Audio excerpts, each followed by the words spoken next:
اب اگر عبداللطیف اس ڈرائیور کا پیچھا کرتا ہے تو وہ نرس وہاں سے غائب ہو سکتی تھی، لہٰذا عبداللطیف نے اس ڈرائیور کا ہرگز پیچھا نہ کیا اور اپنی نظریں اس نرس پر ہی مرکوز رکھیں۔ وہ نرس کے قریب آیا اور اس سے پوچھا کہ یہ بچی کو کہاں لے کر جا رہی ہو، سچ سچ بتاؤ ورنہ مجھ سے برا کوئی نہیں ہوگا۔ نرس رونے لگی اور کہا کہ میری کوئی غلطی نہیں ہے، میں نے کچھ نہیں کیا۔ وہ ایسے باتیں کر رہی تھی جیسے کوئی چوری کر رہی ہو یا پھر بہت بڑا جرم کرنے جا رہی ہو۔ عبداللطیف نے حالات کو بھانپتے ہوئے اس نرس کو سائڈ پر کیا اور کہا کہ مجھے ساری حقیقت بتاؤ ورنہ میں ابھی پولیس کو بلا لوں گا۔ نرس نے رو کر کہا کہ خدارا ایسا مت کیجیے گا، میں آپ کو سب بتاتی ہوں، میں خود سے کچھ نہیں کر رہی بلکہ میں تو ایک گروپ کا حصہ ہوں اور مجھے اس کام کے لیے مجبور کیا گیا ہے۔ میں اس بچی کو رانی بائی کے پاس لے کر جا رہی ہوں۔ عبداللطیف نے نرس سے پوچھا کہ یہ رانی بائی کون ہے، جس پر نرس نے بتایا کہ وہ نومولود بچیوں کو خریدتی ہے، ان کو پال پوس کر بڑا کرتی ہے، پھر ان کی مرضی ہے کہ وہ بچیوں سے کوئی بھی کام لے۔ کچھ بچیوں کو وہ آگے فروخت کر دیتی ہے جبکہ کچھ کو وہ اپنے پاس رکھ لیتی ہے۔ وہ ایک طوائف ہے جس کے ہاتھ بہت لمبے ہیں اور اس نے بڑے بڑے لوگوں سے تعلقات بنا رکھے ہیں۔ عبداللطیف یہ سن کر بہت حیران ہوا اور اس نے نرس سے کہا کہ ان بچیوں کے والدین کو اس بات کا پتہ ہے کہ ان کی بچیاں کہاں پہنچائی جاتی ہیں اور وہ سب جان کر بھی اپنی معصوم بچیوں کو ہسپتال چھوڑ کر کیوں چلے جاتے ہیں؟ نرس نے عبداللطیف کو بتایا کہ وہ بالکل اس بات سے ناواقف ہیں کہ ان کی بچیوں کو کہاں پہنچایا جاتا ہے۔ دراصل کچھ غریب والدین جن کے پہلے بھی کافی بچے ہوتے ہیں اور مہنگائی کے اس دور میں ان کے لیے زیادہ بچے پالنا آسان نہیں، وہ اپنی مرضی سے ہی اپنی بچیوں کو ہسپتال میں چھوڑ کر چلے جاتے ہیں، کیونکہ ڈاکٹر صاحب نے باقاعدہ ان کو یہ بتایا ہوا ہوتا ہے کہ اگر وہ اپنی مرضی سے کوئی بچی یہاں چھوڑ کر جائیں گے تو اس بچی کو یتیم خانے میں منتقل کیا جائے گا جہاں اس کی بہترین پرورش کی جائے گی۔ دراصل والدین کو سبز باغ دکھائے جاتے ہیں اور بچی کو ہسپتال میں چھوڑنے کے ان کو کچھ پیسے بھی دیے جاتے ہیں۔ ان کو بتایا جاتا ہے کہ ان کی بچیوں کی یتیم خانے میں بہترین پرورش کی جائے گی جہاں ان کی تعلیم صحت کا خیال رکھا جائے گا، اور جوان ہونے پر یتیم خانے کی انتظامیہ ان بچیوں کو عزت کے ساتھ رخصت بھی کرتی ہے، مگر یہ سب جھوٹی باتیں ہیں۔ ڈاکٹر صاحب اپنے مختلف لوگوں کے ذریعے ان بچیوں کو رانی بائی کے پاس پہنچاتا ہے اور اس کام کے لیے مختلف نرسوں کی بھی مدد لی جاتی ہے۔ نرسیں بیچاری مجبور ہیں کیونکہ ڈاکٹر صاحب کے پاس ان کی ویڈیوز موجود ہیں، وہ پہلے ان کو اپنے جال میں پھنساتا ہے پھر ان سے اس طرح کے کام لیتا ہے۔ جیسے جیسے عبداللطیف یہ تمام باتیں سنتا جا رہا تھا اس کو ایسے محسوس ہو رہا تھا جیسے وہ بے ہوش ہو جائے گا۔ وہ اپنے آپ کو ملامت کر رہا تھا کہ میرے ہوتے ہوئے یہ کام ہو رہا ہے اور مجھے اس کی بھنک تک نہ لگی۔ پچھلے 10 سال سے وہ اسی ہسپتال میں تھا لیکن یہ کام اتنی چالاکی اور خاموشی سے ہو رہا تھا کہ کسی کو کانوں کان خبر بھی نہ ہوئی، حتیٰ کہ ایک ایسے شخص کو بھی پتہ نہ چل سکا جو روزانہ وارڈز اور کمروں کی صفائی کرتا تھا اور اسی ہسپتال کا حصہ تھا۔ مگر اب اس نے ٹھان لیا کہ وہ یہ مکروہ دھندا بند کروائے گا اور مجرموں کو سزا ضرور ملے گی۔ حیوان معصوم بچیوں کو پیدا ہونے کے کچھ دن بعد ہی ایک ایسا ماحول میں پہنچا دیتے ہیں جو ایک جہنم سے کم نہیں۔ عبداللطیف نے تمام مجرموں کو کیفر کردار تک پہنچانے کی ٹھان لی۔ اس نے نرس سے کہا کہ اب کیا تم اپنے کیے پر پچھتا رہی ہو اور کیا تم میری مدد کرو گی تاکہ میں ان لوگوں کو پکڑوا سکوں؟ نرس نے کہا ہاں میں ضرور آپ کی مدد کروں گی، مگر میری جان کو خطرہ ہوگا۔ یہ لوگ کافی خطرناک ہیں، ان کا نیٹ ورک کافی وسیع ہے اور جب انہیں پتہ چلے گا کہ میں اب ان کے گینگ کا حصہ نہیں ہوں تو یہ مجھے مارنے کی پوری کوشش کریں گے۔ عبداللطیف بچی کو اپنے گھر لایا اور اپنی بیوی کی گود میں ڈال دیا، جبکہ نرس کو بھی باحفاظت اپنے گھر پہنچایا۔ اگر وہ ابھی آرام سے نہیں بیٹھ سکتا تھا، اس نے بہت سے لوگوں کو بے نقاب کرنا تھا۔ اگلے دن وہ نرس کو اپنے ساتھ لیے پولیس اسٹیشن لے گیا اور اس کے بیانات ریکارڈ کروائے۔ انسپکٹر صاحب نے نرس کو اس بات کا یقین دلایا کہ آپ کے ساتھ کافی رعایت کی جائے گی، لیکن شرط یہ ہے کہ تمہیں ہماری مدد کرنی پڑے گی اور جو لوگ اس مکروہ دھندے میں ملوث ہیں ان سب کو پکڑوانا ہوگا۔ سب سے پہلے پولیس نے اپنے سپاہیوں کی مدد سے اس ہسپتال پر چھاپہ مارا اور ڈاکٹر سمیت کافی لوگوں کو گرفتار کیا۔ ڈاکٹر صاحب کی اپنی 2 بیٹیاں اور ایک بیٹا تھا۔ جب اس کی بیوی کو پتہ چلا کہ اس کا شوہر تو ایک درندہ تھا تو اس نے اپنے شوہر سے خلا لے لی۔ یہ منظر بڑا عجیب تھا جب اس کی بیوی پولیس اسٹیشن آئی تھی اور اپنے شوہر کے منہ پر تھوک کر چلی گئی تھی۔ اپنی نفرت کا اظہار کیا اور کہا کہ مجھے ساری زندگی اس بات کا افسوس رہے گا کہ میں نے تم جیسے شخص سے محبت کی اور پھر شادی کی۔ اب رانی کو پکڑنے کی باری تھی۔ جب اس کے گھر پر چھاپا مارا گیا تو پتہ چلا کہ وہ شہر چھوڑ کر چلی گئی ہے اور تمام بچیوں کو بھی ساتھ لے گئی ہے جو کسی نہ کسی طریقے سے اس حد تک پہنچائی گئی تھی۔ رانی کا نمبر ٹریس کرنے کی کوشش کی گئی لیکن اس کا نمبر بن جا رہا تھا۔ اس نے اپنے پیچھے کوئی نشان نہیں چھوڑا تھا کہ وہ آخر کہاں گئی۔ نرس کے پاس رانی کی ایک ملازمہ کا نمبر تھا۔ جب نرس نے اس کے نمبر پر رابطہ کیا تو اس کا نمبر آن تھا۔ پولیس نے اس ملازمہ سے رابطہ کیا اور کہا کہ اگر تم ہمارے ساتھ تعاون کرو گی تو ہم بھی اس بات کا وعدہ کرتے ہیں کہ کوئی شخص تجھے کوئی نقصان نہیں پہنچا سکے گا اور گورنمنٹ کی طرف سے تمہیں انعامات بھی دیے جائیں گے۔ ملازمہ نے کہا کہ میں انعامات کے لالچ میں ایسا کچھ بھی نہیں کرنا چاہتی، بس گناہوں کی اس دلدل سے نکلنا چاہتی ہوں۔ ملازمہ کی مدد سے رانی کا ٹھکانہ معلوم ہو چکا تھا اور رانی کے ساتھ ساتھ ان لوگوں کو بھی گرفتار کیا گیا جو ہمارے علاقے میں بظاہر تو بڑے معزز بن کر پھرتے تھے، لوگوں کی خدمت کرنے کا جذبہ رکھتے تھے، لیکن اندر سے وہ شیطان تھے۔ بہت سے لوگ عبداللطیف کی وجہ سے بے نقاب ہو چکے تھے اور سب سے بڑھ کر وہ لاوارث بچیاں جو رانی کے ڈیرے سے برآمد ہوئی تھیں، عبداللطیف کی وجہ سے وہ بچیاں گناہوں کی اس دنیا سے محفوظ رہیں۔ ان معصوم بچیوں کو آنے والے دنوں کے لیے تیار کیا جا رہا تھا۔ ایسے بدبخت لوگ جو اپنی بیویوں کے ہوتے ہوئے بھی نوجوان لڑکیوں کے عادی تھے۔ جب پیٹ میں حرام کا لقمہ ہو تو اس طرح کے حرام افعال کا انسان عادی ہو جاتا ہے۔ یہی معاملہ ان لوگوں کے ساتھ تھا جو شراب کے نشے میں نوجوان لڑکیوں کا رقص دیکھتے تھے، پہلے ان کو نظروں سے نوچتے تھے، پھر ان کے جسموں کے ساتھ کھیلتے تھے۔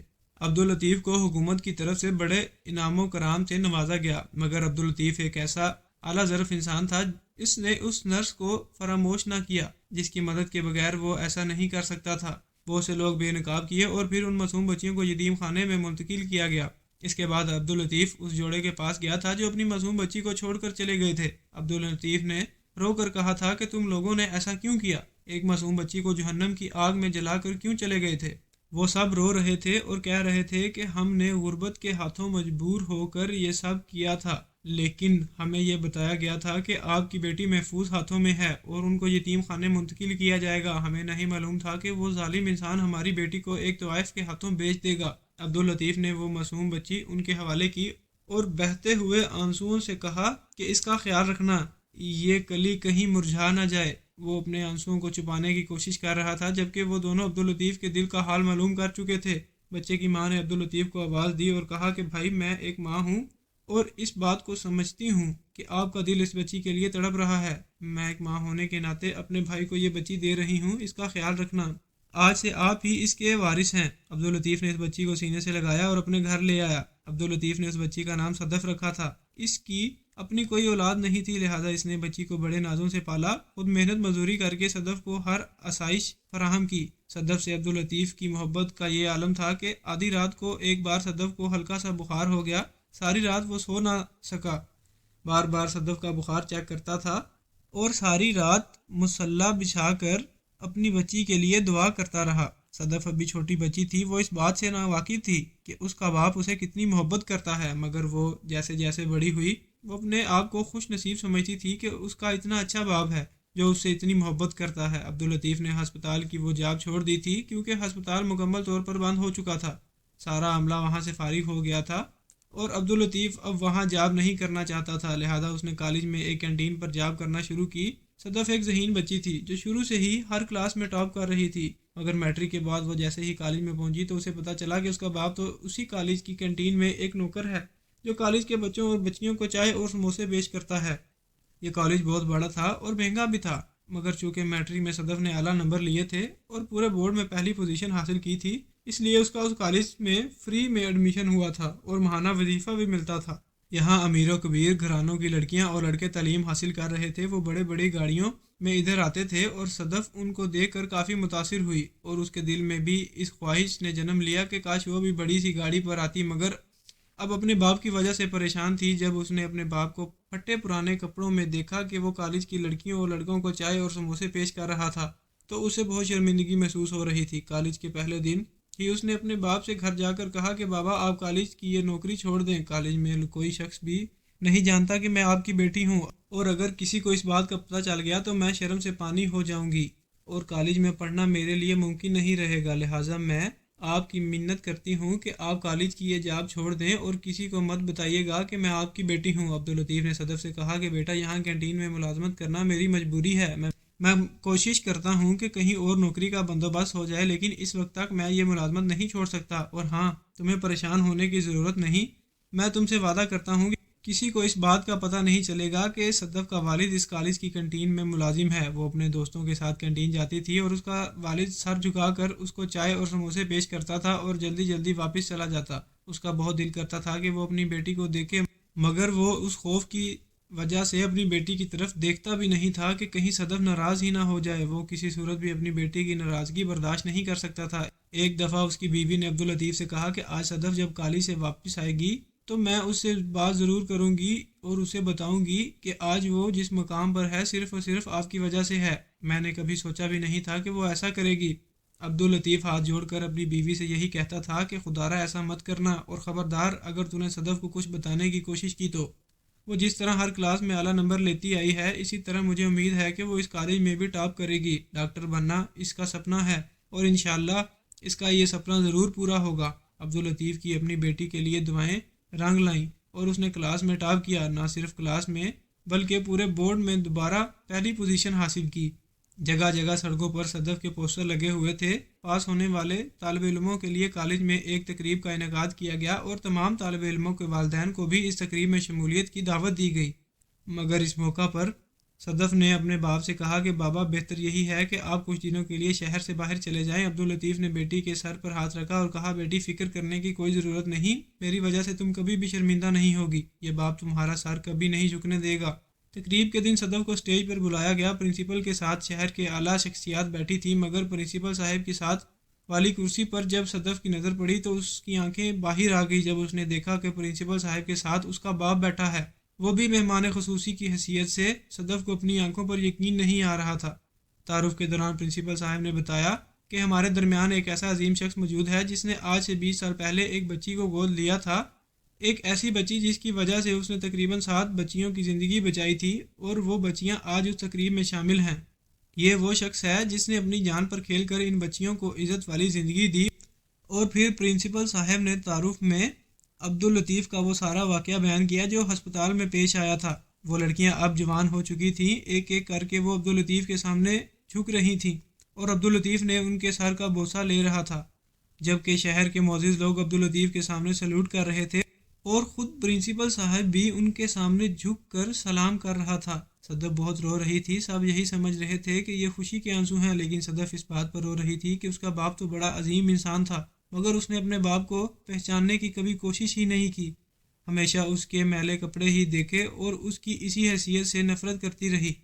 صدف نے انعام وصول کیا، لیکن اس کے دل میں بہت بڑا بوجھ تھا۔ وہ کھل کر رونا چاہتی تھی لیکن یہ جگہ موزوں نہیں تھی۔ وہ اپنے باپ سے پہلے گھر پہنچ چکی تھی اور بے چینی سے باپ کا انتظار کر رہی تھی۔ جیسے ہی عبداللطیف گھر میں داخل ہوا تو اس کے پیروں میں زمین گر گئی اور دھاڑے مار مار کر رونے لگی۔ بابا مجھے معاف کر دیں۔ باپ نے اپنی بیٹی کو گلے سے لگایا اور کہا کہ تم میرا فخر ہو، اب رونا بند کرو ورنہ میں بھی رونا شروع کر دوں گا۔ صدف کو زندگی کا سب سے بڑا سبق ملا تھا کہ انسان کو اس کے ظاہری حلیے سے جانچنے کی کوشش نہ کرو، کسی کو بھی اپنے سے کمتر نہ سمجھو۔ ہو سکتا ہے جس کو تم کمتر سمجھو وہ اللہ تعالیٰ کے نزدیک تم سے بہتر ہو۔ ناظرین، آپ کو آج کی ہماری یہ کہانی کیسی لگی؟ کومنٹس باکس میں اپنی قیمتی رائے کا اظہار ضرور کیجیے گا۔ ویڈیو پسند آئے تو ویڈیو کو لائک اور دوسروں کے ساتھ شیئر ضرور کریں۔ مزید اس طرح کی سبق آموز کہانیاں اور واقعات سننے کے لیے ہمارے چینل علی ٹی وی کو ضرور سبسکرائب کریں۔ شکریہ۔ اللہ حافظ۔